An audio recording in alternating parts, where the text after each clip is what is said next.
Hello students, welcome to my YouTube channel Dr. Ravi Science World, the best place for a science learner. This channel is only for the science students. Basically, आज की हमारी पहली video उन बच्चों के लिए है और उन पेरेंट्स के लिए है जो ये सोचते हैं कि कौन सी स्ट्रीम ऑप्ट की जाए, 10th क्लास के बाद क्या किया जाए। ये हमारी पहली वीडियो होगी आप लोगों के लिए, सो एज कि आप अपनी कंफ्यूजन को दूर कर सकें। जब हम बात करते हैं 10th क्लास के बाद की, तो पहला क्वेश्चन बच्चों के दिमाग में आता है कि यार मैं क्या करूं, क्या लूं, साइंस लूं, कॉमर्स लूं, आर्ट्स लूं या कुछ और करूं या कोई बिजनेस करूं, क्या ना करूं, क्या करूं। तो उसका सॉल्यूशन मैं आप लोगों के लिए लेके आया हूं। इस कंफ्यूजन को दूर करने के लिए आपके लिए मैं एक क्लियर कट शॉर्ट वीडियो बना रहा हूं, जिससे आपको बिल्कुल क्लियर आइडिया हो जाएगा कि आपके बच्चे को क्या करना चाहिए या बच्चा क्या ऑप्ट कर सकता है। जैसे मैं एग्जांपल देता हूँ, हमारे पास 4 मेथड्स हैं या 4 रास्ते हैं जहाँ पे 10th क्लास के बाद बच्चा जा सकता है। पहला रास्ता है डिप्लोमा, साइंस स्ट्रीम ले सकता है, कॉमर्स स्ट्रीम ले सकता है और आर्ट्स स्ट्रीम ले सकता है। एक एक करके हम हर एक को एलेबरेट करेंगे। पहली बात करते हैं हम लोग डिप्लोमा की। डिप्लोमा बेसिकली हम ये कह सकते हैं एक ऐसा सर्टिफिकेट मिल जाएगा आपके बच्चे को जो जिसमें उसको +1 +2 नहीं करनी पड़ेगी। It is a direct enrollment और direct admission after 10th class. Diploma depends upon stream to stream. जैसे अगर कोई बच्चा कहता है कि सर मुझे 10वीं के बाद मुझे इंजीनियरिंग करनी है और छोटा मोटा कोई डिप्लोमा करके मैं आगे जॉब कर सकता हूँ, तो वो डिप्लोमा इन इंजीनियरिंग कर सकता है। Civil, mechanical, electrical, EC, electronic communication में डिप्लोमा 3 साल का इजीली मिल जाता है। पॉलिटेक्निक डिप्लोमा हम इसको कहते हैं। जब हम बात करते हैं मेडिकल लाइन में, कोई बच्चा कहता है कि मुझे मेडिकल लाइन में जाना है, तो वो एमएलटी का, मेडिकल लैब टेक्नीशियन का डिप्लोमा कर सकता है। ओटीटी का, ऑपरेशन थिएटर टेक्निक का डिप्लोमा कर सकता है। रेडियोलॉजी का, रेडियोलॉजी बेसिकली रेडियोलॉजी क्या है? रेडियोलॉजी वो है जहां हम लोग एक्सरे करते हैं, सीटी स्कैन करते हैं, उसका डिप्लोमा कर सकता है। एनेस्थीसिया बेसिकली जब हम बात करते हैं ऑपरेशन थिएटर के अंदर, वहां काम है। न्यूट्रिशन और डाइटिशियन का डिप्लोमा कर सकता है।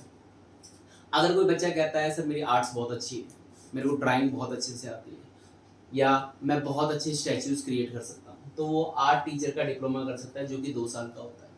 इसके बाद एक सबसे अच्छा कोर्स होता है बच्चों के लिए जो बहुत जल्दी सेटल होना चाहते हैं, जिनको लगता है कि मुझे गवर्नमेंट जॉब मिल जाए और जल्दी मिल जाए।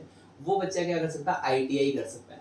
आईटीआई बेसिकली एक शॉर्ट डिप्लोमा है जो 2 साल का होता है। कई जगहों पे, कई स्ट्रीम्स में ये 1 साल का भी होता है, जिसके बेसिस पे बच्चा स्टेनोग्राफर, डीजल, वेल्डर और फिटर मैकेनिक बन सकता है।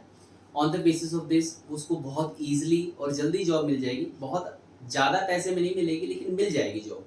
ऐसा नहीं कि बच्चा निठल्ला घूमेगा या घर पे घूमेगा। इसके अलावा हमारे पास डिप्लोमा इन फार्म मैनेजमेंट है, जिसको एनिमल हस्बेंड्री का हम भी बोल सकते हैं। फार्म मैनेजमेंट का मतलब कि वो फार्म हाउस के ऊपर काम करेगा। कोई बड़ा अस्तबल है, घोड़े हैं जहाँ पे, कोई बड़ा तबेला है जहाँ बहुत सारी गायें हैं, तो उसका एक प्रॉपर एक मैनेजमेंट सिस्टम होता है। तो उसका डिप्लोमा हम लोग डिप्लोमा इन फार्म मैनेजमेंट करते हैं।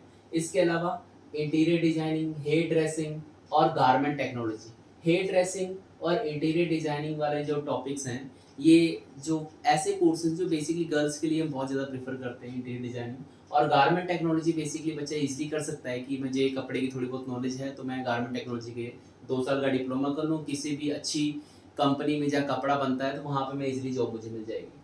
गवर्नमेंट क्लरिकल एग्जाम्स, ये बिल्कुल ओपन प्लेटफॉर्म है। ये एक ऐसा रास्ता है जहाँ पे बच्चा railway, police, army, navy, air force, bank और जितने भी सरकारी ऑफिस हैं, वहाँ पे डायरेक्ट क्लरिकल एग्जाम देता है 10वीं बेस का, ग्रुप डी और ग्रुप सी बेसिस पे।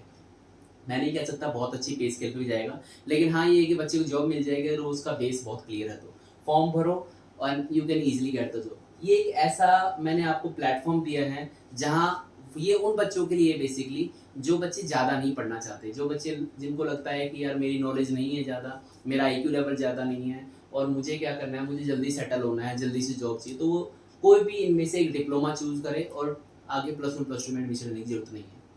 लेकिन अगर कोई बच्चा कहता है कि मुझे क्या करना है सर, मुझे अपना बहुत अच्छे से तैयारी करनी है, I have a particular dream, मेरा एक ड्रीम है, ठीक है, तो उसके लिए हमारे पास एक सॉल्यूशन है। क्या सॉल्यूशन है और ड्रीम क्या है, उस ड्रीम को पहचानने का क्या तरीका है, ठीक है। तो आपका ड्रीम क्या कहता है? सपोज मैं कहता हूँ कि कोई बच्चा है वो कहता है सर मुझे साइंस लेनी है। अब साइंस क्यों लेनी है? दो रीजन होते हैं साइंस लेने के। या तो कहता है मेरा फ्रेंड साइंस ले रहा है इसलिए मैं साइंस लूँ, नहीं। साइंस आपने तब लेनी है जब पहली कंडीशन कि आपके साइंस के सब्जेक्ट स्ट्रॉन्ग हो। पहले मैं आपको ये बताता हूँ कि साइंस के अंदर होता क्या है। साइंस की जो स्ट्रीम है उसके अंदर मेडिकल और नॉन मेडिकल दो हमारे पास क्लासिफिकेशन है।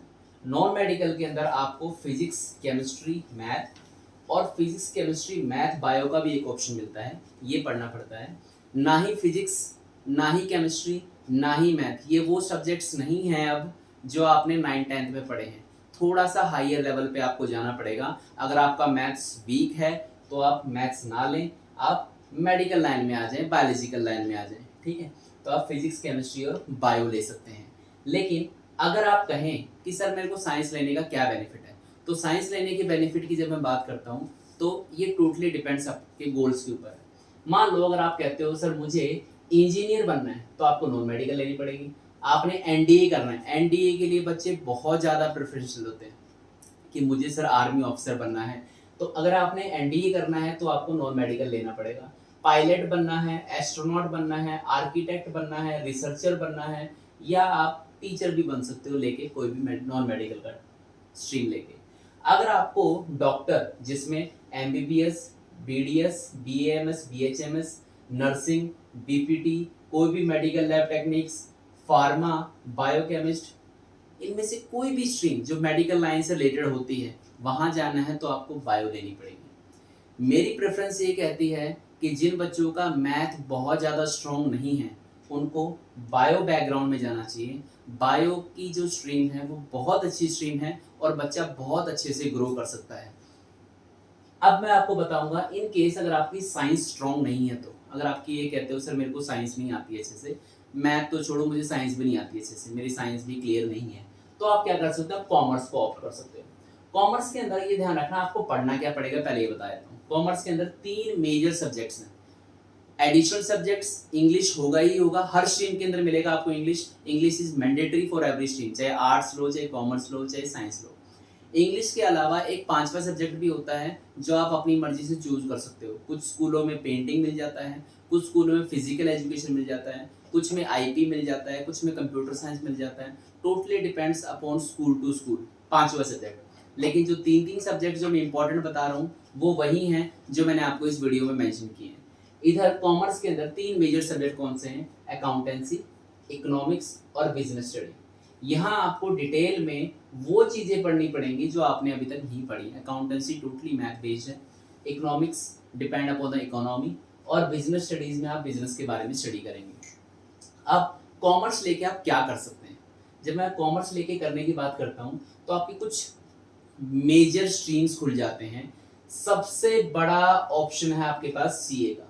जो बच्चा ये कहता है कि सर मेरा मैथ भी स्ट्रांग है और मेरे पास कैपेबिलिटी है लोगों को एडजस्ट करने की, चार्टर्ड अकाउंट से बेस्ट जॉब कोई नहीं है। जो बच्चा ये कहता है कि sir I do have a capability to fool others, मुझे लगता है कि मैं सबको घुमा सकता हूँ, मैं लोगों को पढ़ा सकता हूँ, मैं लोगों को सिखा सकता हूँ, वो बच्चा सीए बन सकता है। सीए सबसे अच्छी और सबसे रॉयल जॉब है कॉमर्स लाइन की। इसके अलावा टीचिंग तो ऑप्शन खुला ही होता है, कोई भी सब्जेक्ट से आप ग्रेजुएशन करो और उसके बाद पोस्ट ग्रेजुएशन करके आप टीचर बन सकते हो। मैनेजमेंट, जितनी भी कंपनी होती है हर एक में मैनेजर चाहिए ही चाहिए, वो मैनेजमेंट वाला बंदा कॉमर्स से आता है। अकाउंटेंट, हर दुकान से लेकर हर बड़ी से बड़ी कंपनी को अकाउंटेंट की जरूरत पड़ती है और अकाउंटेंट केवल एक कॉमर्स वाला बंदा होता है। इसके अलावा बैंकिंग लाइन भी सारी की सारी हमारी कॉमर्स के लिए खुली हुई है। ये सारी ऑप्शंस हैं, इनके अलावा भी बहुत सारी ऑप्शंस हैं जो कॉमर्स के लिए होते हैं, लेकिन मेजर ऑप्शंस मैंने आपको टेस्ट करा दिए कि इनमें से आप देख लो कि आपको क्या बनना है और क्या स्ट्रीम ले सकते हो आप। इसके अलावा जब हम बात करते हैं, बच्चा कहता है सर नहीं मुझे कॉमर्स भी नहीं करनी, मेरा दोस्त है वो आर्ट्स कर रहा है, तो आर्ट्स भी बुरा नहीं है, लेकिन आपको पता होना चाहिए कि आर्ट्स में आपने क्या पढ़ना है। ये बहुत इंपॉर्टेंट है। आर्ट्स में आपने क्या पढ़ना है, ध्यान से सुनो। आर्ट्स में आपने सबसे पहले ज्योग्राफी पढ़नी है, आर्ट्स में फिर आपने हिस्ट्री पढ़नी है और एक पॉलिटिकल साइंस पढ़नी है। जिस बच्चे की एसएसटी बहुत अच्छी है वो आर्ट्स ले ले। आर्ट्स लेने के बाद सबसे पहला काम तो ये कि आप 2 साल बहुत अच्छे से पढ़ोगे। अगर आपका ब्रेन बहुत शार्प है, मेमोरी बहुत शार्प है, डेट्स आपको याद रह जाती हैं, एरियाज आपको याद रह, लैटिट्यूड लॉन्गिट्यूड याद रह जाते हैं, तो आर्ट्स और पॉलिटिकल साइंस में कोई बुराई नहीं, बहुत अच्छा सब्जेक्ट है, बहुत अच्छी स्ट्रीम है। मैं बताता हूँ तुम लोगों को आर्ट्स से तुम क्या क्या कर सकते हो। आर्ट्स से जब मैं बात करता हूँ तो सबसे पहले तो आप टीचर बन सकते हो आर्ट्स के। आप इंग्लिश से कर लो, बीए इंग्लिश कर लो, बीए हिस्ट्री कर लो, बीए सोशियोलॉजी कर लो, साइकोलॉजी कर लो। एलएलबी लॉयर को बोलते हैं हम लोग। एलएलबी बेसिकली मैं ये नहीं कह सकता कि केवल बीए आर्ट्स वाला बच्चा एलएलबी कर सकता है। ये जितने भी स्ट्रीम्स मैंने यहाँ लिखी हुई है ना, ये कॉमर्स वाला और आर्ट्स वाला दोनों कर सकता है। एलएलबी आर्ट्स वाला भी कर सकता है, एलएलबी कॉमर्स वाला भी कर सकता है और एलएलबी साइंस वाला भी कर सकता है। Interior designer, banking, clerical department, journalism, government jobs, fashion designing, ये सारे के सारे वो कोर्सेज हैं जो ओपन है, ओपन प्लेटफॉर्म है। 12th के बाद कोई भी स्ट्रीम का बच्चा जा सकता है, चाहे आर्ट्स का हो, चाहे साइंस का हो, चाहे वो कॉमर्स का हो। लेकिन मैं हाईलाइट करना चाहूंगा यूपीएससी एसएससी के एग्जाम को। यूपीएससी का मतलब है आईएएस, आईपीएस, आईएफएस। ये वो इंडिया की टॉप गवर्नमेंट जॉब्स हैं जिसके लिए बच्चे बहुत ज़्यादा स्ट्रगल करते हैं। और मैं तुम्हें एक चीज़ हाईलाइट करना चाहता हूँ, जिस बच्चे ने हिस्ट्री से, साइकोलॉजी से, सोशियोलॉजी से ग्रेजुएशन की हुई है, उसको आईएएस आईपीएस का एग्ज़ाम निकालना बहुत आसान होता है। मैं नहीं कह रहा कि कॉमर्स वाले, साइंस वालों को नहीं निकलते, बट हिस्ट्री और सोशियोलॉजी वालों के लिए थोड़ा सा आसान हो जाता है गवर्नमेंट एग्जाम्स को, गवर्नमेंट जॉब्स को क्रैक करना। तो ये मेरा एक ओवरऑल व्यू था कि आपको क्या लेना चाहिए था, क्या ले सकते हो और क्या कर सकते हो आगे।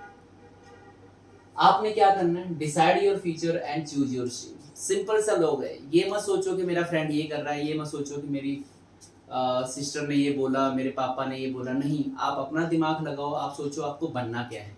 अगर आपको बनना डॉक्टर है तो आप science low with the bio. अगर आपको इंजीनियर बनना है तो आप क्या करो, आप विद मैथ लो। आपको सीए बनना है तो आप सीधा कॉमर्स ले लो। और आपको लगता है कि मुझे एक गवर्नमेंट जॉब पानी है, वो भी रेप्यूटेड आईएएस, आईपीएस, आईएफएस के लेवल पे जाना है, तो आप क्या करो, आप सिंपल सा लॉजिक है, आर्ट्स लो, 2 साल आराम से मेहनत करो and you can get a job. So ये मेरे द्वारा आपको एक ब्रीफ डिस्क्रिप्शन था कि आफ्टर 10th आपने क्या करना है। ये मेरी पहली वीडियो थी तो मैंने 10th क्लास वाले बच्चों को डिवोट की है कि ताकि उनकी कन्फ्यूजन दूर हो जाए। अभी अभी एग्जाम्स खत्म हुए हैं, सो एज कि उनको एक क्लियर आइडिया हो जाए कि उनको क्या करना है, क्या नहीं करना है। अगली वीडियो मैं 12th वाले बच्चों के लिए बनाने वाला हूँ, जिसमें ये क्लियर करूँगा कि 12th के बाद कौन कौन सी ऐसी स्ट्रीम्स हैं, कौन कौन सी ऐसी जगहें हैं जहाँ पे बच्चा जा सकता है। कई बच्चों को ये पता ही नहीं होता कि यार ये कोर्स भी होता है और इस कोर्स में मैं जा सकता था। बाद में उसको कोई अननोन कोर्स करने के बाद पता चलता है यार ये मुझे अगर पहले पता होता तो मैं वहां चला जाता। तो मैं आपको ब्रीफ डिस्क्रिप्शन दूंगा कि 12th क्लास के बाद आपको क्या करना है। So last but not the least, अगर आपकी कोई क्वेरीज है किसी भी चीज से रिलेटेड तो मेरे कमेंट बॉक्स में मुझे कमेंट कीजिए and please don't forget to share, subscribe and like the channel. Thank you so much, have a nice day.